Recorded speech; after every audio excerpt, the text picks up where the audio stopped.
Good Thursday. And I can remember back when I was about 20 years old and we were having the Lottie Moon Christmas offering. Half of the money for our foreign missionaries comes from that particular offering.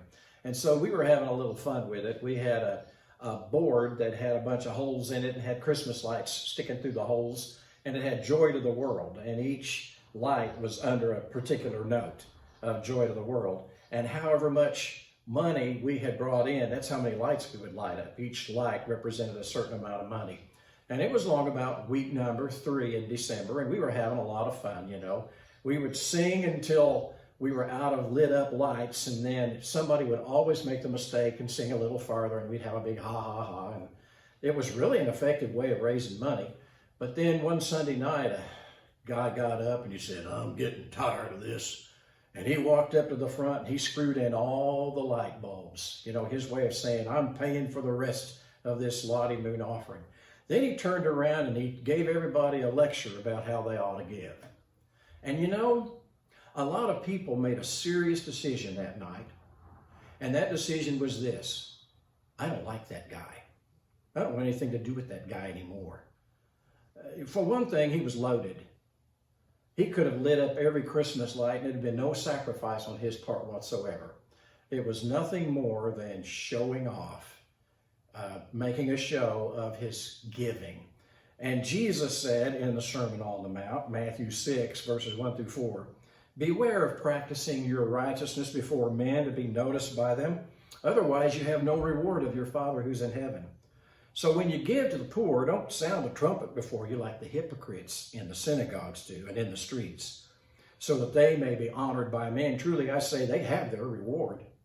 But when you give to the poor, don't let your left hand know what your right hand is doing, so that your giving will be in secret, and your Father who sees what's done in secret will reward you." So we're talking about motive, aren't we? If you value people because Jesus has touched your heart, then you want to give because you love people. Remember in 1 Corinthians chapter 13, verse 3, the Apostle Paul said, "If I give all that I have for the poor and then give my body to be burned, and it's not out of love, it profits me nothing." That's the motive for everything. Remember, the Bible says Christianity works this way: faith working through love. That's nice and simple, and guys like me need that. Jeremiah chapter 17, verse 10, the Lord said through Jeremiah, "I, the Lord, test the mind and test the heart." So, regardless of what other people might think about your motive, maybe I was wrong about that guy, but God knows exactly why you do what you do. And you know, nobody would have noticed that little widow that gave 2 mites on a particular day at the temple unless Jesus had pointed it out.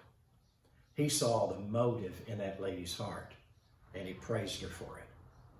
God bless you as you give and as you support ministries and as you care about people.